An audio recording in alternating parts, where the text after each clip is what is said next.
Good afternoon, SJSH. This is not the weekly announcement. This is going to be a video explaining Scholars Dollars and explaining Student of Good Standing and Scholar of the Month. I've had a few families ask if I can give some clarification on that, and I actually forgot to add this into my parent information video. So this is, I guess, an additional parent information video to talk about Student in Good Standing and Scholar of the Month. So each month, the teachers and the administration, so us, we complete a Scholars Dollars sheet for each student. We compile observations throughout the week and then throughout the month.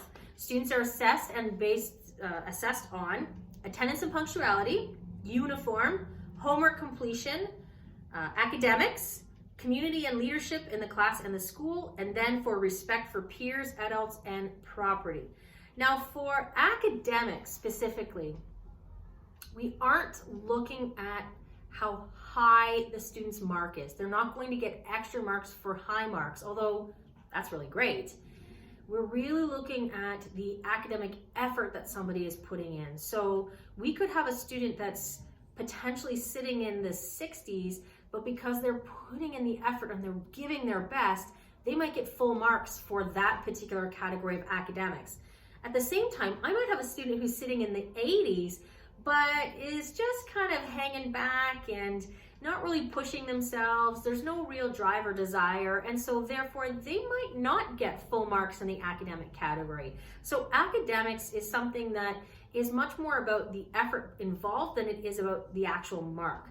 And then attendance and punctuality for the younger school students, the lower school, and to some extent the middle school, we're not counting necessarily attendance and punctuality against them. Because we know that, if a JK student is not able to get here, it's quite possible that it's the parent that's not able to get here. So attendance and punctuality, because they're not in the ability of those younger students to get them here themselves, it's not counted against them. But when you get to the high school, and especially if I know a student lives not that far away and they could potentially walk or take the bus because they're much more independent, attendance and punctuality play a role in their Scholar of the Month and Student Good Standing. So just keeping those in mind, that's what we're thinking of when we are looking at those categories. So at the end of the month, a list is compiled and students will fall into one of three categories. The first category is if they have lost their Student in Good Standing. And this means that the student did not meet the expectations of the class and or school, probably or most likely because they may have received an office trip within that month.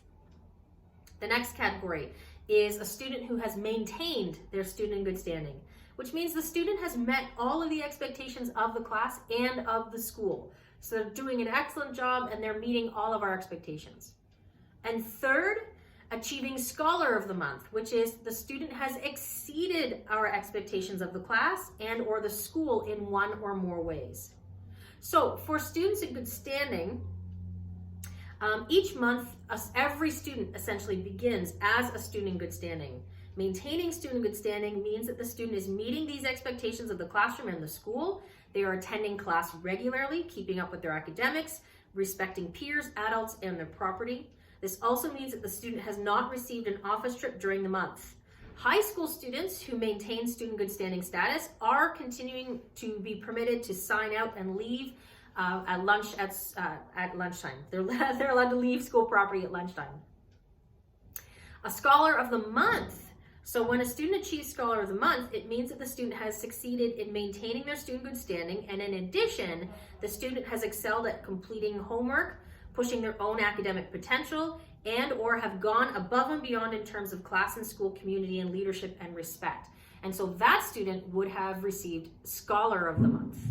Now, what a student actually receives. So at the end of the month, we have, in a typical year, we would have a Student in Good Standing Scholar of the Month assembly where we would all meet and we would call out the names and students would be acknowledged.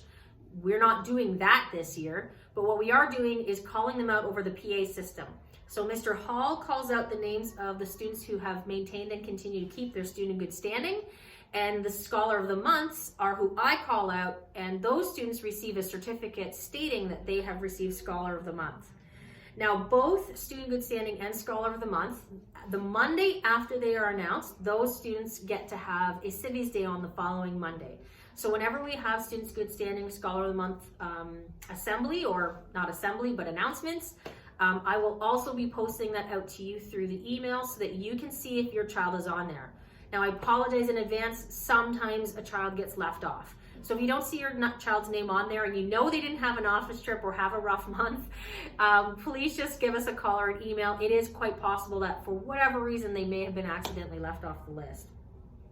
In a typical year, a normal year, again, we'd have a big assembly and you'd get the certificate and all of those things. But if a student, in a typical year, if a student received 2 Scholars of the Month and at least 1 Student Good Standing, then we would take those students out to the Mandarin or King's Buffet at the end of that 3 semesters. So I guess in the 4th month. So September, October, November. In December, we would go for a buffet trip. And then again for January, February, March. In April, we would go for a buffet trip. And then May and June, we would go for an additional buffet trip. This is an odd year because that's not happening. We can't go to restaurants en masse like we had been. So right now, the buffet is not the thing that they're working towards. Although Scholar of the Month will still get a certificate, and both Scholars of the Month and Student Good Standing will still get their Civies Day on the following Mondays. We're going to keep an eye on, how things progress over the course of this year. If it looks like we might be able to have a restaurant trip again by the end of the year, we will implement that and have a restaurant trip. Have a buffet trip. But if that looks like it's not going to be happening, we're a pretty creative staff. We'll come up with something to acknowledge those students who've earned either 2 Scholar and 1 Student Good Standing, or even 3 Scholars of the Month consistently. And we'll find a way to acknowledge them. It's just at this moment, I don't have the answer to what that's going to be. But for all students or all parents, how this translates to you is, so these are the rewards for the students. This is what they get acknowledged for all of those categories. But what happens to you is the points that they earn for Student Good Standing or Scholar of the Month, those points actually get translated into Scholars dollars for you, which means we keep track of how many points your child is earning over the months. And when it comes to registration for next year, I take a look at the points that your child has received, and I take that amount and I deduct it off of next year's tuition. So some families are getting $200, $300, $400 deducted off of next year's tuition. Some families with 3 or more children are getting over $1,000 and $1,500 deducted off of their tuition because all of the children together are getting those discounts. So that's what Scholars dollars are. They're directly connected to Student Good Standing and Scholar of the Month. So I hope I've explained it well enough for you. If you have other questions about what Scholars of the Month and Student Good Standing are and what it means and what your child would get, please give me a call or email me. Either I or Adam Hall, and Adam Hall is the one who organizes Student Good Standing, Scholar of the Month. One of the 2 of us would be happy to explain it to you. So thank you very much. I hope you have a wonderful week, and we'll see you next time. Bye, SGSH.